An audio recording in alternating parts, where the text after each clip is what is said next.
Hello friends, welcome to my YouTube channel.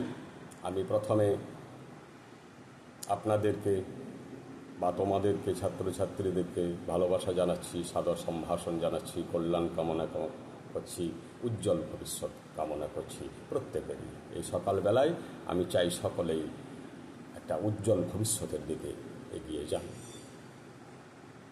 আজ আমি কয়েকটা সংস্কৃত শ্লোক নিয়ে আলোচনা করব। আমাদের সংস্কৃত সাহিত্য সাংঘাতিক সমৃদ্ধ, মানুষের মানবতা গঠনে এবং ধর্ম গঠনে এবং মানুষকে পরব্রহ্ম পর্যন্ত নিয়ে যেতে পারে। আমাদের এই সংস্কৃত সাহিত্য সাংঘাতিক গভীর ব্যাপার এবং এর শ্লোক আছে। সেই সকল শ্লোকের মর্মার্থ বুঝতে পারলে মানুষের জীবনের ইহলৌকিক এবং পারমার্থিক কল্যাণ হয়, এ বিষয়ে কোনো সন্দেহ নাই। তবে মানতে হবে, শুধু শ্লোক মুখস্থ করলে হবে না।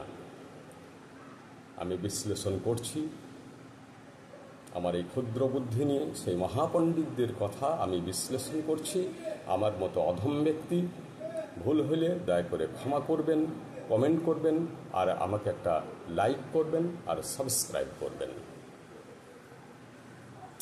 প্রথম শ্লোক বলছে, কি বলছে দেখুন, বলছে যস্যনাস্তি স্বয়ং প্রজ্ঞা শাস্ত্রং তস্য করতি কিম লোচনাভ্যাম বিহীনস্য দর্পণ কিং করিষ্যতি।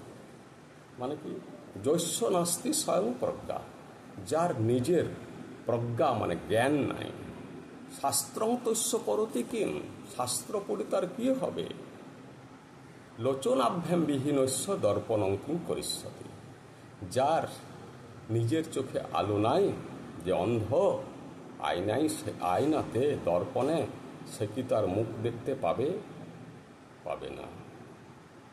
অত্যন্ত গভীর তাৎপর্য বহন করে সংস্কৃত সাহিত্যের এই মহামূল্যবান শ্লোক। যার নিজের জ্ঞান নাই, সে যদি শাস্ত্র পড়ে তাহলে সে শাস্ত্র থেকে কেবল শ্লোক মুখস্থ করবে, কেবল গল্প মুখস্থ করবে। সে নিজের জীবনে সেটাকে অ্যাপ্লাই করবে না, নিজের জীবনে ঢালতে পারবে না। নিজের জীবনে যদি ঢালতে না পারে, যদি সে শুধু পরীক্ষায় পাস করার জন্য পড়ে, তাহলে তার সেই শিক্ষার কোনো মূল্য নাই। সে নিজের বা অপরের দেশের কারো কল্যাণ করতে পারবে না। যস্য নাস্তি স্বয়ং প্রজ্ঞা শাস্ত্রং তস্য করতি কিম লোচনাভ্যাম বিহীনস্য দর্পণ কিং করিষ্যতি। অনেকে অনেক শ্লোক জানে, শাস্ত্র জানে, কিন্তু নিজেদের জীবন দর্শন ঠিক নাই, দুর্নীতিবাজ হয়ে আছে, ঘুষখোর হয়ে আছে।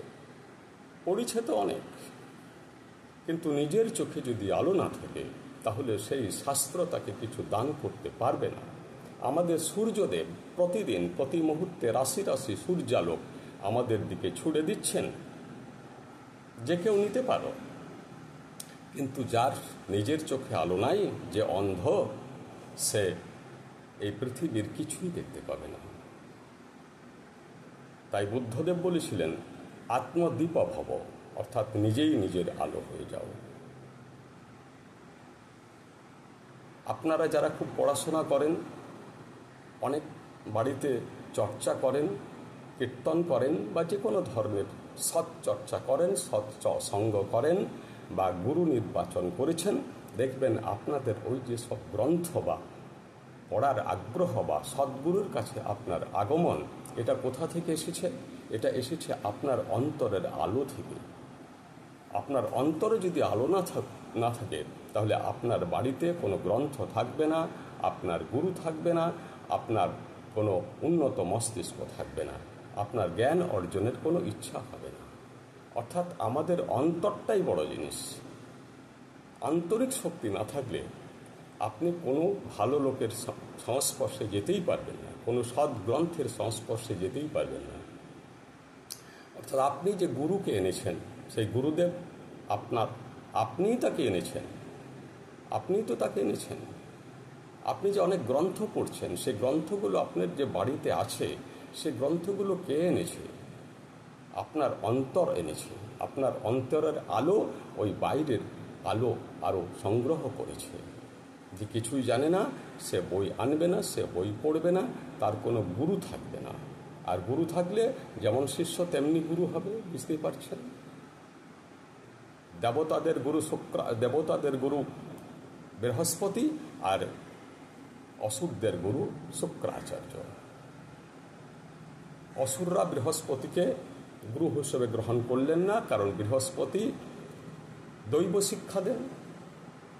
শিক্ষা দেন, মহৎ শিক্ষা দেন। আর অসুরদের গুরু শুক্রাচার্য হলেন কেন না, শুক্রাচার্য ওইরূপ আসুরিক শিক্ষা দান করেন। অতএব যেমন শিষ্য তেমনি গুরু। সমাজের সর্বক্ষেত্রে এমনি দেখা যায়, যেমন ছাত্র তেমনি তার শিক্ষক হবে। ছাত্রের ছাত্রত্ব চাই আগে, শিষ্যের শিষ্যত্ব চাই। আর বলছে যে তুমি যে গুরু চাইছো, গুরুদেব তোমাকে কিভাবে দেবেন? তুমি কি সঠিক শিষ্য হয়েছ? তাই শিক্ষক, ভালো শিক্ষক পেতে হলে আগে ভালো ছাত্র হতে হবে। তাছাড়া ভালো শিক্ষক পাওয়া যাবে না। পাওয়া গেলেও সেই ছাত্র বা ছাত্রী বেশি দিন সেই শিক্ষকের কাছে টিকবে না। তাই বলা হচ্ছে যস্যনাস্তি স্বয়ং প্রজ্ঞা শাস্ত্রং তস্য করতে কিং লোচনাভ্যেম বিহীনস্য দর্পণ কিং করিষ্যতি। আপনার নিজের জ্ঞানের আলো চাই। দেখবেন আমরা কীর্তনে দেখি অনেক শ্রোতা কীর্তনে এসে নানা ধরনের গল্প করছে, গোলমাল করছে। কারণ তাদের ওই কীর্তনিয়া যে গভীর রস পরিবেশন করছেন, প্রেম রস, সুধারস, সেই রস গ্রহণ করার মতো, সম্ভোগ করার মতো আন্তরিক আলো, অর্থাৎ তাদের স্বয়ং প্রজ্ঞা নাই। তাই তাদের কীর্তনিয়ার সেই প্রজ্ঞাবান বার্তা সম্ভোগ করতে পারছেন না। তাই বলা হচ্ছে যস্য নাস্তি স্বয়ং প্রজ্ঞা শাস্ত্রং তস্য করতি কিং লোচনাভ্যেম বিহীনস্য দর্পণ কিং করিষ্যতি। এটা গেল। এবার 2 নম্বর, বন্ধু সংক্রান্ত। উৎসবে ব্যসনে চৈব দুর্ভিক্ষে রাষ্ট্র বিপ্লবে রাজদ্বারে শ্মশানে চ তিষ্ঠতি স বান্ধব। অর্থাৎ উৎসবে মানে আনন্দমূলক অনুষ্ঠানে, ব্যসন মানে ফিস্ট, এন্টারটেনমেন্ট, অ্যামিউজমেন্ট, আনন্দ সেখানে যে থাকে, উৎসবে ব্যসনে চৈব, চযুক্ত এব মানে এবং, দুর্ভিক্ষের সময় থাকবে বন্ধু। দুর্ভিক্ষ যখন মানুষের সাংঘাতিক অভাব, খাদ্য বস্ত্রের অভাব, তখনও বন্ধু পাশে থাকবে। উৎসবে ব্যসনে চৈব দুর্ভিক্ষে রাষ্ট্রবিপ্লব মানে জাতীয় বিপর্যয় ঘটছে, বিশাল কোনো বিপদ এসেছে দেশের মধ্যে, তখনও বন্ধু সাথে থাকবে। রাজদ্বার মানে রাজার দরজায়, মানে রাজার ঘরে, রাজার সভায়। তখনকার দিনে কোনো প্রজাকে হঠাৎ রাজা ডেকে পাঠাতেন। এই ডাক ভয়ানক ডাক। এই ডাক শুনে সেই প্রজাটার ক্ষুধা তৃষ্ণা নষ্ট হয়ে যেত। কী হবে আজকে জানে, কারণ সে হয়তো কোনো কিছু অন্যায় করে ফেলেছে, রাজবিরুদ্ধ কোনো রাষ্ট্রবিরুদ্ধ কোনো কাজ করে ফেলেছে, সাংঘাতিক বিপজ্জনক ব্যাপার। হয়তো ফাঁসি দেওয়া হইতে পারে, হয়তো শুলে চড়ানো হইতে পারে। কিন্তু রাজা যেহেতু দেখেছে, রাজার এই ডাককে প্রত্যাখ্যান করা যাবে না, যেতেই হবে।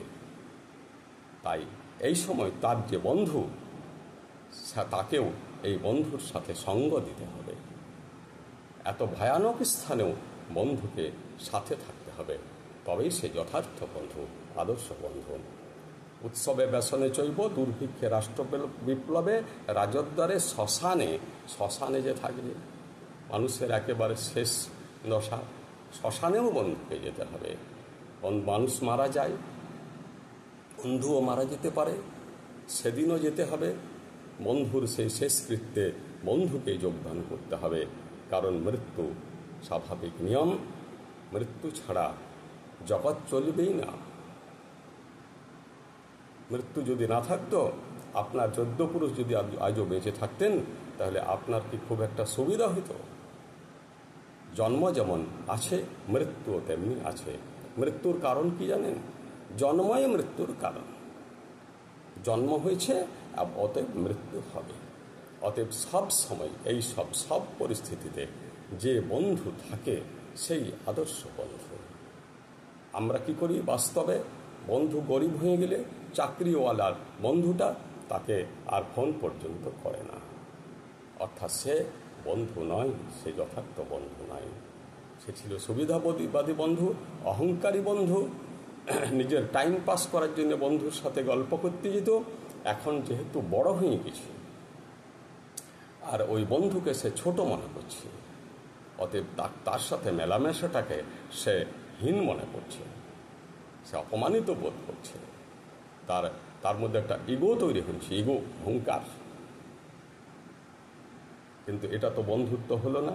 তাছাড়াও বলছে যদি বন্ধুর কোনো ভুল হয়, বিপথে যায়, তাহলে বন্ধুকে সেটা স্পষ্ট বলে দিতে হবে যে বন্ধু তোমার এটা ভুল হচ্ছে, এর সুদূর প্রসারী ফল ভালো হবে না, তখন তাকে বলে দিতে হবে।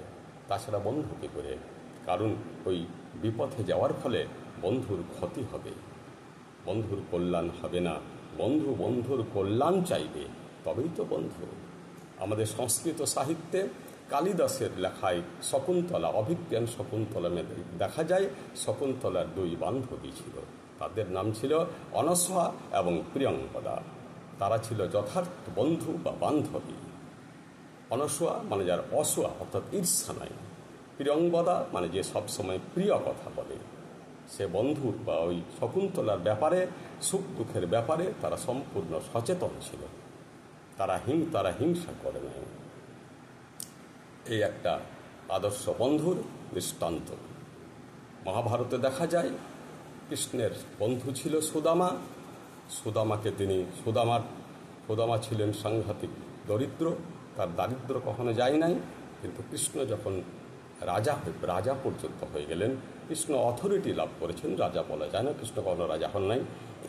তো কৃষ্ণ যখন সেই সর্বোচ্চ পর্যায়ে চলে গেলেন, তখনও কৃষ্ণ কিন্তু ওই সুদামাকে খুব সম্মান করতেন। একদিন সুদামা কৃষ্ণকে সেই রাজসভায় দেখা করতে যায়, কিন্তু সেই সুদামার চেহারা দেখে যারা গার্ড তারা বুঝে নিলেন যে এই লোকটা এ আবার কেমন লোক, এ কি আমাদের কৃষ্ণের বন্ধু হইতে পারে। তারা ঢুকতে দেয়নি। তারপর খবর গেল শ্রীকৃষ্ণের কাছে। শ্রীকৃষ্ণ বললেন, মানে চেহারাটার কথা বললেন যে এরকম একটা লোক আপনাকে দেখা করতে চাইছে। শ্রীকৃষ্ণ বললেন ওকে নিয়ে এসো। শ্রীকৃষ্ণ তাকে সাদরে গ্রহণ করেছিলেন, ওয়েলকাম করেছিলেন, জড়িয়ে ধরেছিলেন। কোনো পার্থক্য নাই। শ্রীকৃষ্ণ আমাদেরকে বন্ধুর শিক্ষা, আসল বন্ধুত্বের শিক্ষা দিয়ে গেছেন। কালিদাস শিক্ষা দিয়ে গেছেন। সংস্কৃত সাহিত্য আমাদেরকে আসল বন্ধুর শিক্ষা দিয়ে গেছে। 3 নম্বর বলছি, বিদ্যত্তঞ্চ নিপতঞ্চ নৈবতুল্যং কদাচন স্বদেশে পূজ্যতে রাজা বিদ্যান সর্বত্র পূজ্যতে। অর্থাৎ বিদ্যান এবং রাজার মধ্যে কোনো তুলনাই হয় না। রাজা শুধু নিজের দেশে পূজিত বা সম্মানিত হয়, কিন্তু বিদ্যান জ্ঞানী ব্যক্তি সর্বত্র সম্মানিত হয়। রাজারা ক্ষণস্থায়ী, রাজারা যতদিন পদে থাকেন ততদিন সম্মানিত হন, তারপর তাদের সম্মান থাকে না। কিন্তু যিনি জ্ঞানী, তিনি বিশ্বজয় করতে পারেন, তিনি মানুষের অন্তরে চিরকাল অমর হয়ে থাকেন। আমাদের বিবেকানন্দ অমর হইয়াছেন মানুষের অন্তরে, কারণ তিনি ছিলেন জ্ঞানী। তাকে শুধু ভারতবর্ষ চেনে না, সমস্ত বিশ্ব চেনে, আমেরিকা চেনে, ইংল্যান্ড চেনে, ফ্রান্স চেনে, শ্রীলঙ্কা চেনে। তিনি বিশ্ববন্দিত। রবীন্দ্রনাথ বিশ্ববন্দিত জ্ঞানের দ্বারা। তিনি কোনো রাজা ছিলেন না, বিবেকানন্দ কোনো রাজা ছিলেন না, মহাপ্রভু কোনো রাজা ছিলেন না, কিন্তু মানুষের অন্তরে তারা বসে গেছেন। তারা নিজেদের প্রতিভা, আপন প্রতিভা বলে মানুষের অন্তর জয় করেছেন। এইসব মনীষীরা অর্থাৎ বিদ্যার দ্বারা তার যথার্থ জ্ঞান অর্জন করেছিলেন, আপন প্রতিভা অর্জন করেছিলেন। এই আপন প্রতিভাটাই হচ্ছে অন্তরের আলো। এর দ্বারা তাদের কোনো বিশেষ কোয়ালিফিকেশন ছিল না, সার্টিফিকেট ছিল না, কোনো ডিগ্রি বিশেষ কিছু ছিল না। কারো ছিল 2-4টা, কিন্তু তারা ডিগ্রির বহু উপরে চলে গিয়েছিলেন। কারণ বিবেকানন্দকে ডিগ্রি দিয়ে মাপা যায় না, রবীন্দ্রনাথকে ডিগ্রি দিয়ে মাপা যায় না, মহাপ্রভু শ্রীচৈতন্যদেবকেও ডিগ্রি দিয়ে মাপা যায় না। তাদের জ্ঞান অপরিসীম। আমাদের সীমাবদ্ধ জ্ঞানকে ডিগ্রি দিয়ে মাপা যায়। এ পাস, ও pass, college university pass, graduate, masters, এসব আমাদের সীমাবদ্ধ জ্ঞানের পরিচায়ক। এগুলোকে ডিগ্রি দিয়ে মাপা যায়, কিন্তু বিবেকানন্দের জ্ঞানকে, রবীন্দ্রনাথের জ্ঞানকে, মহাপ্রভু শ্রীচৈতন্যদেবের জ্ঞানকে, আচার্য শঙ্করের জ্ঞানকে, ব্যাসদেব বাল্মীকির জ্ঞানকে ডিগ্রি দিয়ে মাপা যায় না। অত বড় লোকের কোয়ালিফিকেশন, লেখার সার্টিফিকেট, লেখার মতো যোগ্যতা এইসব মানুষের নাই। এই তিনটি বললাম আজকে, মনে রাখবেন। এগুলো মানুষের জীবন দর্শনে কাজে লাগে, ক্লাস 7-8 ছাত্রছাত্রীদের কাজে লাগবে। এবং যারা জীবন দর্শন জানতে চান, যারা জীবনকে সুন্দর গঠন করতে চান, যারা বিদ্যা এবং জ্ঞান অর্জন করতে চান, জীবনে আলোকপ্রাপ্ত হতে চান, বড়দের ক্ষেত্রে, তাদের ক্ষেত্রেও কাজে লাগবে। তবে বড়রা যদি আমার কথা শোনেন, আমি তাদের কাছে কৃতজ্ঞ, কারণ তারা যথেষ্ট জ্ঞানী, তথাপি আমার মতো অধম লোকের কথা শুনছেন। এই জন্য আমি তাদের কাছে কৃতজ্ঞতা জানাচ্ছি। ধন্যবাদ।